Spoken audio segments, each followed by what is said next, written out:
Bien qu'on l'appelle souvent le petit cousin du triangle des Bermudes, le triangle de l'Alaska est probablement mieux considéré comme le grand cousin. Couvrant une vaste région qui relie Anchorage, Juneau et Utqiagvik, cette étendue effrayante a été le témoin de plus de 20 000 disparitions depuis les années 1970, avec une moyenne stupéfiante de 2250 disparitions chaque année. C'est plus de 6 par jour, et dépasse de loin le tristement célèbre bilan du triangle des Bermudes. Que se passe-t-il ici? Serait-ce l'attraction de forces magnétiques inexpliquées? L'œuvre d'êtres extraterrestres? Un voile d'intrigue politique? Ou est-ce simplement la nature sauvage impitoyable, les conditions météorologiques imprévisibles et le terrain accidenté, combinés à l'immensité sacrée et à l'éloignement qui caractérise si bien l'Alaska? Aujourd'hui, nous allons examiner pourquoi tant de gens évitent l'Alaska, en dehors du froid, et comment, bien qu'étant un endroit si vide et inhospitalier, il est devenu connu du tout. Le nom de l'Alaska est dérivé du mot Aleutaliesca, signifiant la Grande Terre. Et le nom est approprié.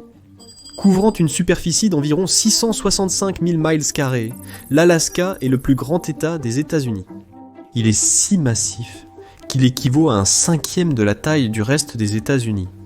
Pour mettre cela en perspective, si vous placiez l'Alaska sur une carte des 48 États inférieurs, il s'étendrait de la Géorgie à la Californie.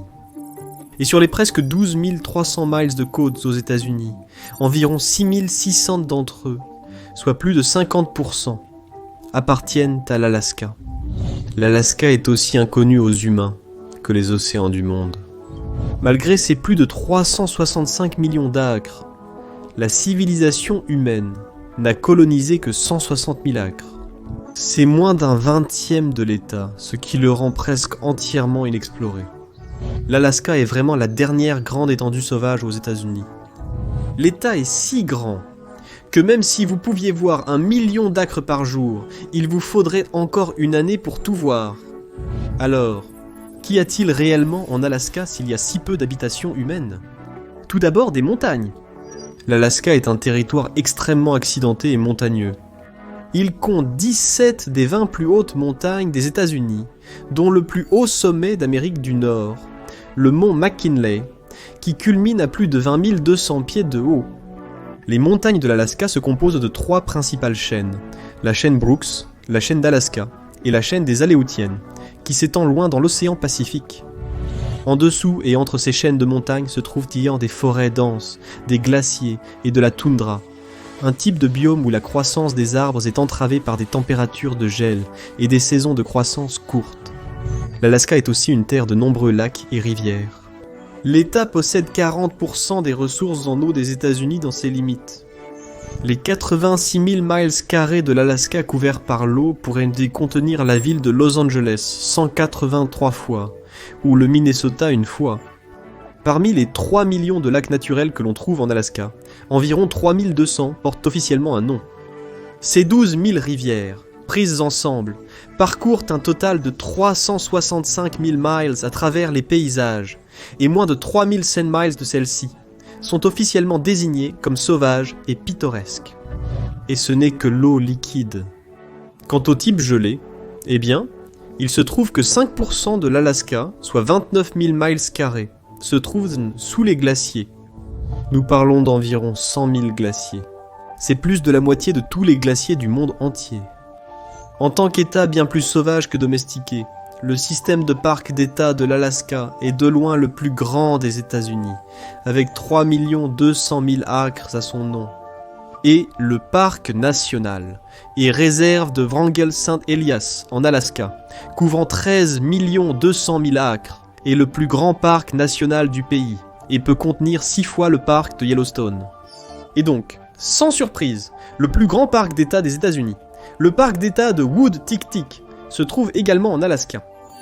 Composé d'1 600 000 acres de nature sauvage, le parc est de plus de 8 fois la taille de la ville de New York. Avec de telles quantités d'eau gelée et courante, et les toundras et hautes montagnes qui composent la géographie de l'Alaska, elle est caractérisée par ce que l'on peut seulement appeler un climat et un environnement extrême. En Amérique du Nord, l'Alaska est en tête de liste des endroits aux conditions météorologiques extrêmes. Les températures en hiver peuvent descendre jusqu'à 60 degrés en dessous de 0 Fahrenheit, soit 26 degrés en dessous de 0 Celsius. C'est l'un des nombreux obstacles que l'Alaska pose à l'établissement humain permanent et même temporaire. On pourrait vous pardonner de penser que c'est juste l'hiver et que ça se réchauffera plus tard, n'est-ce pas? Mais malheureusement, en Alaska, le froid obéit à d'autres lois que ce que la plupart d'entre nous considèrent comme normal. Les effets des températures froides influencent l'environnement alaskien tout au long de l'année. Un impressionnant 85% de l'Alaska est recouvert de pergélisol, un sol constamment gelé.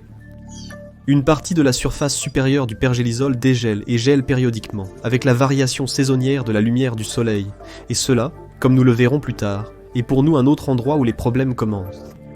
Il est donc logique que l'Alaska ait une population humaine extrêmement petite, compte tenu de telles conditions climatiques. Mais il en va autrement pour la faune.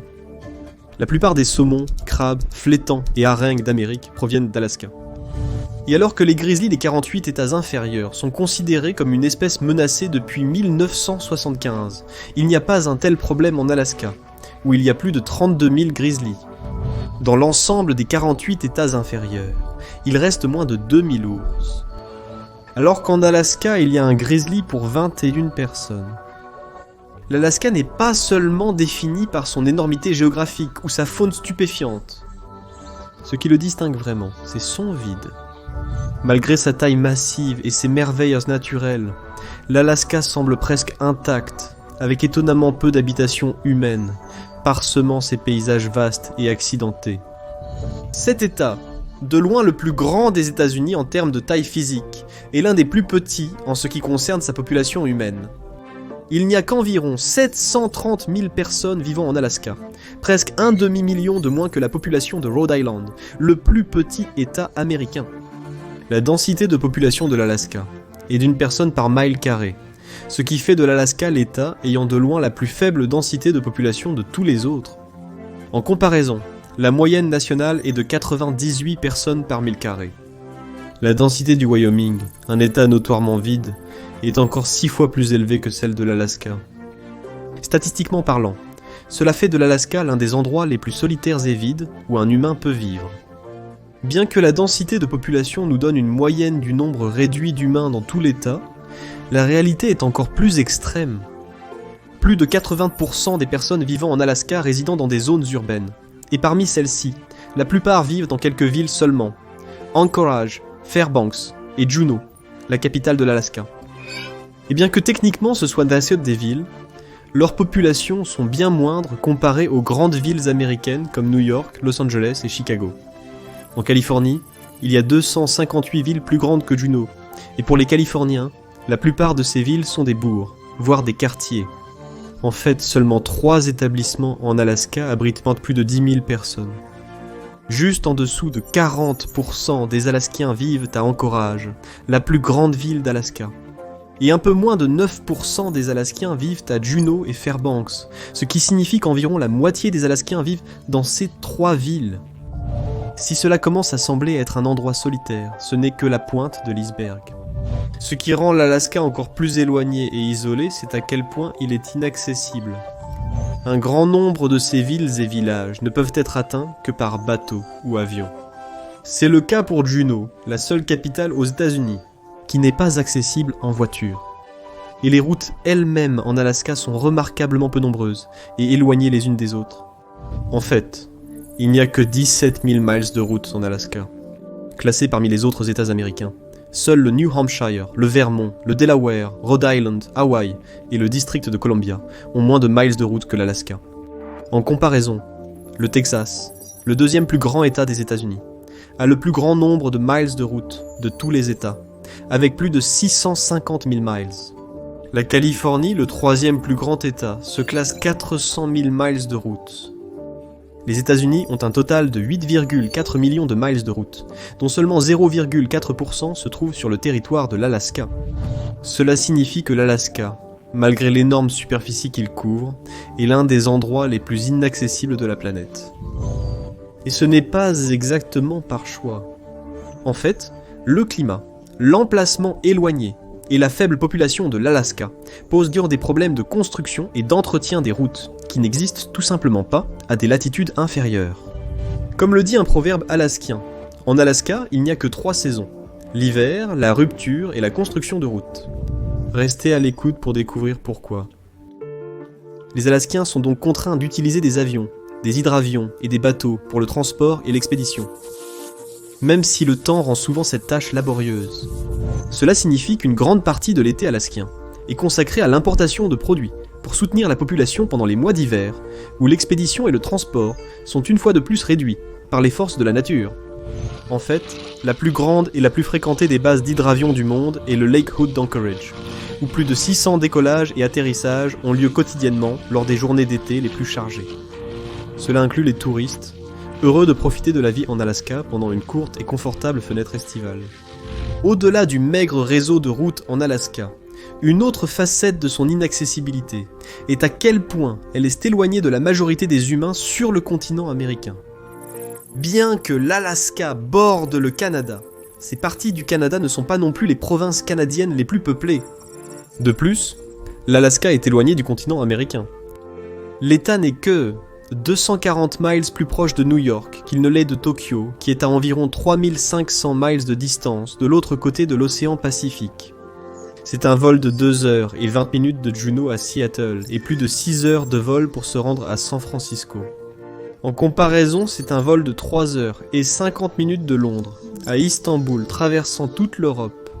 La rareté de la vie humaine en Alaska aujourd'hui est particulièrement remarquable lorsque l'on considère ses racines profondes dans l'histoire humaine. Les archéologues pensent que l'Alaska était parmi les premières terres des Amériques à être peuplée, avec une présence humaine remontant à des dizaines de milliers d'années. On pense que les premiers migrants ont traversé vers l'Alaska depuis l'Eurasie, soit par un ancien pont de glace, soit par des bateaux primitifs. On pense également que les humains se sont établis de manière permanente en Alaska à cette époque, avec de nouvelles preuves qui apparaissent régulièrement pour renforcer cette théorie. Les anciens pièges à poissons appelés Ware, qui ont été trouvés ces dernières années, sur la côte de l'Alaska, suggèrent que les humains ont effectivement établi des sociétés permanentes là-bas, il y a 10 000 ans. Alors, pourquoi si peu de personnes vivent-elles en Alaska aujourd'hui ? Et aussi, pourquoi certaines personnes sont-elles choisies de l'élire comme domicile depuis des dizaines de milliers d'années ? Comme vous le découvrirez bientôt, ce n'est peut-être pas si mal que l'Alaska soit si éloigné, car la discipline, la volonté et les compétences de survie nécessaires pour y arriver sont le meilleur test de qui peut survivre dans l'État assez longtemps pour l'appeler maison. Commençons par comment les premiers Alaskiens sont arrivés à ce qui est maintenant, bien plus tard, le 49e État. Pendant longtemps, les archéologues ont supposé que les humains ont d'abord traversé vers l'Amérique du Nord il y a 13 000 ans, sur ce qu'ils ont appelé le pont terrestre de Bering, une plaque de glace qui s'étendait de l'est de la Russie actuelle à l'Alaska pendant la dernière période glaciaire, qui a duré d'environ 35 000 à 70 000 ans avant le début de l'Holocène, notre période interglaciaire actuelle. Les preuves archéologiques suggèrent que les premiers migrants eurasiens ne se sont pas simplement arrêtés en Alaska. Ils ont entrepris un voyage extraordinaire, traversant des ponts de glace et des montagnes escarpées pour s'installer dans les terres sauvages de l'Amérique du Nord. Ensuite, ils se sont dirigés vers le sud en direction de l'équateur. Les vestiges d'anciennes colonies et les artefacts découverts le long de la côte américaine offrent des indices convaincants, peignant un tableau de détermination et d'adaptabilité face à un paysage rude et sauvage. Si les premiers Alaskiens vivaient sur la côte, les traces qu'ils auraient pu laisser sont depuis longtemps sous l'eau. Depuis la fin de la dernière période glaciaire, la Terre s'est considérablement réchauffée. Beaucoup de glace a fondu, et le niveau de la mer a augmenté d'environ 60 mètres, laissant toute preuve possible de colonies humaines côtières complètement submergées. Aujourd'hui, l'histoire classique d'une migration terrestre à travers la glace et les montagnes évolue. De nouvelles preuves et des théories innovantes suggèrent que les premiers migrants eurasiens auraient pu emprunter un itinéraire complètement différent. Au lieu de traverser de vastes étendues sauvages à l'intérieur des terres, ces pionniers auraient pu longer la côte pacifique, sautant d'île en île le long des forêts de varech biodiverses qui prospèrent dans les eaux fraîches et rocheuses. S'étendant du Japon à la Basse-Californie, cette autoroute sous-marine de la vie aurait pu fournir de la nourriture, un abri et des ressources, offrant un chemin plus facile et plus durable vers les Amériques. De cette manière, nos plus anciens ancêtres américains se sont dispersés et installés le long de la côte américaine, allant jusqu'à la côte sud du Chili. Les premières preuves que nous avons d'une traversée datent d'environ 13 000 ans, avec des migrations successives au cours des 7 000 années suivantes. Pour comprendre ce mouvement soudain des humains, il est important de garder à l'esprit que le réchauffement de la planète combiné au retrait des glaciers a provoqué une énorme explosion de vie. La flore et la faune se sont rapidement répandues sur les côtes nouvellement découvertes, offrant une quantité inimaginable de ressources à nos ancêtres chasseurs-cueilleurs. Lorsque l'on considère combien de ces premiers immigrants ont choisi de rester en Alaska, il vaut la peine de garder l'esprit ouvert sur à quel point l'Alaska pourrait avoir été florissante et abondante à cette époque. Les preuves d'insectes du début de notre époque actuelle, l'Holocène, indiquent oui que l'Alaska était encore un endroit sacrément froid à l'époque, du moins pour nous. Nous n'avons aucun moyen de savoir comment les humains sortant de la période interglaciaire ont fait face au froid, mais il est sûr de supposer qu'ils l'ont fait un peu mieux que nous ne le faisons maintenant. Donc, l'Alaska était, et reste, un endroit beaucoup plus froid par rapport aux latitudes inférieures, où la plupart d'entre nous vivent. Les températures moyennes à l'intérieur varient de 45 à 75 degrés Fahrenheit, ou de 7 à 23 degrés Celsius en été, et d'environ 20 à 10 degrés en dessous de 0 Fahrenheit, ou de 6 à 23 degrés, en dessous de 0 en hiver. Cela étant dit, en été, il n'est pas rare que les températures atteignent les années 90, soit plus de 32 degrés Celsius, ou qu'en hiver, elles descendent jusqu'à moins 60, soit moins 50 et 1 degré Celsius. Outre l'extraordinaire amplitude thermique, pour la plupart d'entre nous, ces chiffres sont tout simplement inimaginables. Mais si vous pouvez vous préparer adéquatement au froid de l'Alaska, il peut vous offrir quelques avantages uniques. Premièrement, le stockage des aliments. L'Alaska, pour toute personne ou tribu ingénieuse, est aussi abondante que tout autre endroit. L'Alaska produit aujourd'hui 60% des pêcheries commerciales américaines, dont le saumon, le crabe, la morue, les poissons de fond, les crevettes, le hareng, le flétan noir, le goberge et le flétan. Elle n'était pas moins abondante il y a longtemps, les autochtones tirant une grande partie de leur subsistance de ces mêmes poissons, tout en chassant et se régalant de phoques, d'orignaux, de wapitis et d'autres gibiers, et en utilisant leur remarquable connaissance des plantes pour rassembler la grande variété de flore nutritive dans leur environnement. Maintenant, avec des températures qui descendent régulièrement en dessous de 0, la nourriture peut être stockée pendant des périodes presque indéfinies en Alaska.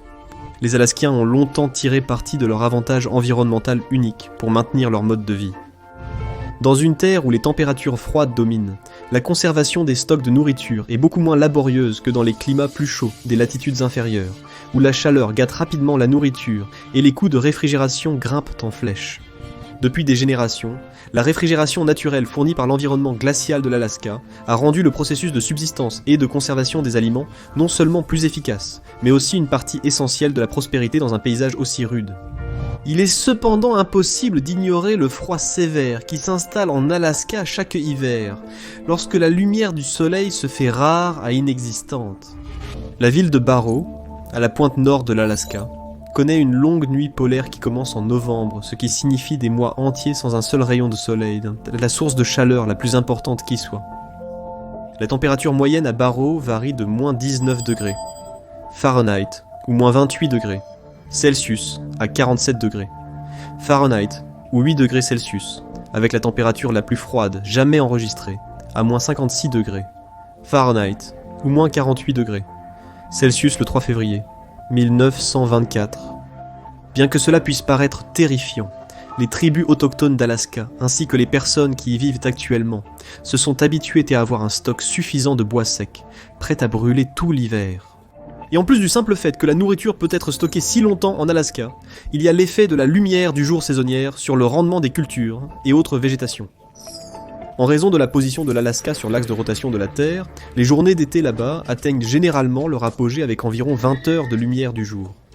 Et certaines villes du nord, comme Barrow, ont un long été lumineux qui suit la nuit interminable de l'hiver. Le 10 mai, le soleil se lève, puis reste dans le ciel pendant 3 mois. L'effet de cela sur la végétation est remarquable. Les légumes courants peuvent atteindre des proportions énormes et ont souvent un goût beaucoup plus sucré que les récoltes des latitudes inférieures. Ces dernières années, un chou de 62 kg, un melon de 29 kg et un brocoli de 16 kg ont figuré parmi les plus beaux prix. Ainsi, pour ceux qui peuvent d'avance se préparer adéquatement pour les hivers alaskiens, l'avantage n'est pas simplement que les produits agricoles et les aliments collectés peuvent être conservés plus longtemps. Ce sont aussi les aliments eux-mêmes, qui atteignent des volumes fantastiques et possèdent une haute valeur nutritionnelle. Bien que les variations extrêmes de température et de lumière du jour en Alaska puissent en peuvent sembler intimidantes, le véritable danger se trouve ailleurs. Ici, la plus grande menace ne vient pas des extrêmes prévisibles. C'est l'imprévisible qui fait véritablement de l'Alaska une terre de risque et d'émerveillement. En Alaska, cela signifie principalement la météo au jour le jour, bien que cela puisse être plus comme minute par minute. La variation des conditions météorologiques en Alaska est courante, sévère et soudaine. Maintenant, parlons du réseau routier de l'Alaska, ou de son absence. Même si l'Alaska avait des millions de résidents demandant des autoroutes, les voyages en bateau ou en avion resteraient suprêmes. Pourquoi ? Parce que le permafrost, qui recouvre un stupéfiant 80% de l'Alaska, rend la construction d'infrastructures une tâche herculéenne. Les routes et les bâtiments ici ne restent pas immobiles. Ils se déplacent, s'enfoncent et se fissurent, alors que le sol en dessous gèle et dégèle au gré des saisons. C'est une lutte constante contre la nature, où la terre elle-même refuse de rester en place.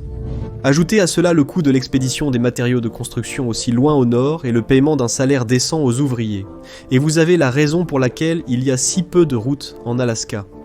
La faible population de l'Alaska pose des défis particuliers. La demande de biens essentiels est relativement faible par rapport à d'autres États, mais le coût de l'importation de ces biens, grâce aux vastes distances de l'Alaska et à ses emplacements éloignés, est extraordinairement élevé. Le coût de la vie en hausse en Alaska en fait l'un des États les plus chers pour vivre, alors que la population a fluctué avec la découverte de pétrole et de gaz. L'essor de l'industrie de la pêche et d'autres opportunités liées aux ressources naturelles, la tendance générale de la migration vers l'Alaska est restée largement inchangée depuis que les humains y ont fait leur première incursion. Il est peu probable que cela change de manière significative de sitôt. Par conséquent, ne vous attendez pas à ce que le réseau routier de l'Alaska ressemble un jour aux autoroutes interconnectées des 48 États continentaux. Ici, la nature sauvage règne, et l'infrastructure reflète cette réalité. Pour vraiment comprendre l'ampleur de la construction de routes en Alaska, examinons l'Alaska Highway, un exploit d'ingénierie construit en 1942 par les États-Unis. Corps d'ingénieurs de l'armée. Ce n'était pas un simple projet routier. Il a nécessité une armée de 11 000 soldats et ingénieurs, 16 000 civils et 7 000 pièces d'équipement. Le coût final a été stupéfiant de 185 millions en 1942, l'équivalent de plus de 3,5 milliards aujourd'hui, ce qui en fait le projet d'infrastructure le plus coûteux de la Seconde Guerre mondiale. Et malgré tout cet argent investi, l'autoroute ne s'est même pas étendue très loin en Alaska. Elle reliait Dawson Creek, en Colombie-Britannique, Canada, à Delta Junction, en Alaska, au 64e parallèle. L'Alaska s'étend jusqu'au 71e parallèle, bien à l'intérieur du cercle arctique. Et aujourd'hui, à seulement 80 ans, la route de l'Alaska souffre déjà beaucoup de dégradation et de désuétude, en raison du climat rude de l'Alaska et du manque de ressources et de financement pour l'entretenir. Les défis démographiques de l'Alaska ne se limitent pas à son environnement rude. Si les causes naturelles comme le froid extrême, l'isolement et le terrain accidenté jouent un rôle significatif, la relation entre la culture et l'environnement a été tout aussi importante dans la formation de l'histoire de la population et de la dépopulation de l'Alaska. Au fil des siècles, cette dynamique a influencé la manière dont les communautés s'adaptent, prospèrent ou passent à autre chose, révélant une relation complexe entre les exigences de la Terre et la résilience humaine. Alors qu'une culture peut gérer et incorporer un problème, une autre peut le trouver une bonne raison de fuir et de ne jamais revenir.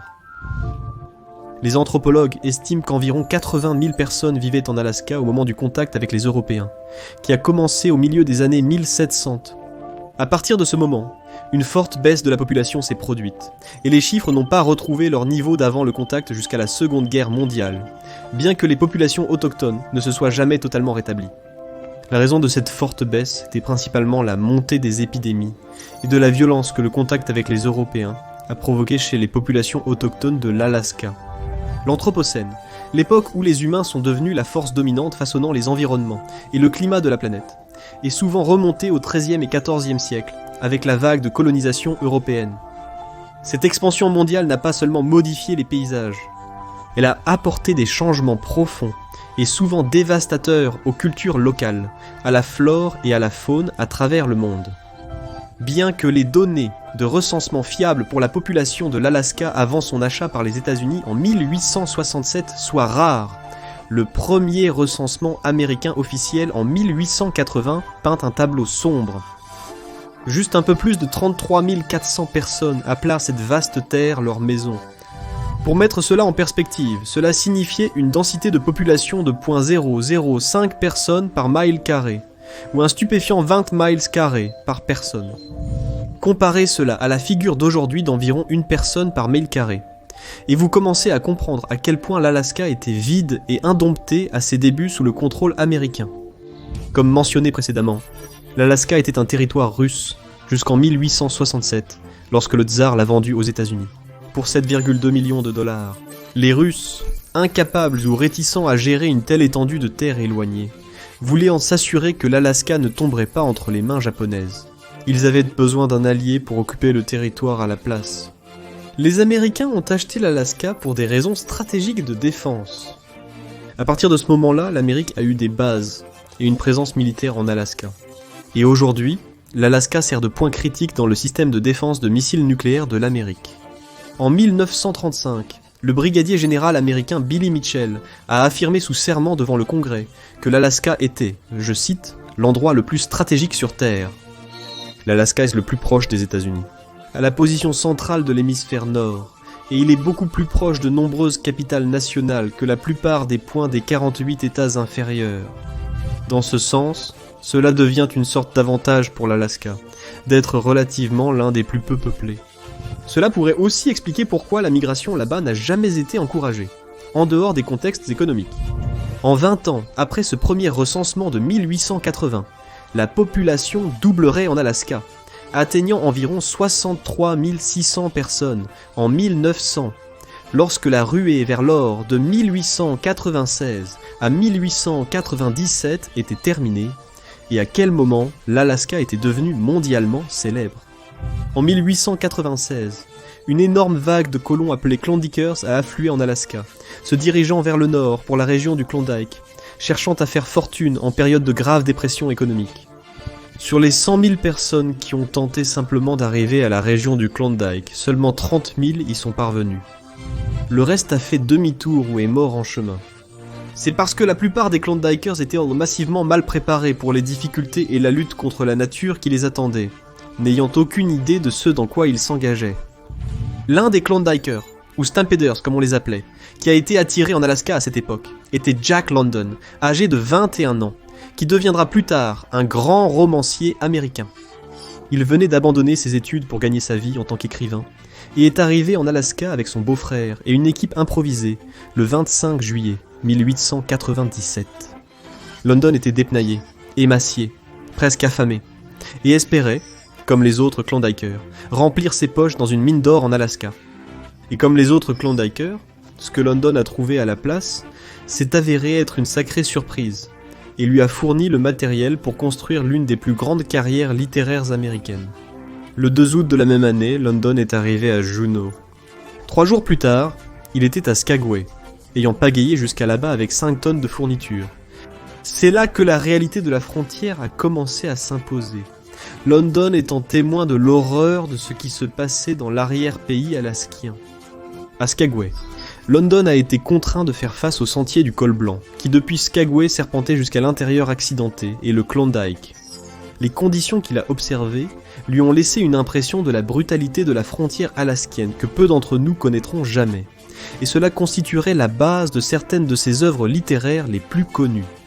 Initialement conçu pour des chevaux légèrement chargés et des cavaliers expérimentés, le sentier du cheval mort a été déchiré par le trafic ingérable, l'inhumanité brutale des chercheurs d'or et l'inexpérience et l'insouciance générale de tous les participants. À un moment donné, alors qu'il transportait plus de 100 livres de fournitures sur une pente montagneuse dangereuse, Jack London a aperçu une paire de chaussures dépassant de la neige. N'y pensant pas beaucoup, il les a tirées, pour découvrir qu'elles étaient encore attachées à un homme, enterré vivant par une avalanche quelques minutes plus tôt. C'était sur le sentier Chilkoot, un chemin notoire pour ses risques d'avalanche, que, bien sûr, de nombreux chercheurs d'or ignoraient complètement.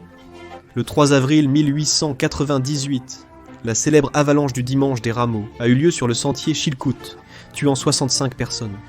Les porteurs autochtones avaient averti les chercheurs d'or du risque notoire d'avalanche sur le sentier au printemps, mais les chercheurs d'or, avec leur esprit fixé sur l'or, ont ignoré ces avertissements comme ils ont ignoré à peu près tout le reste.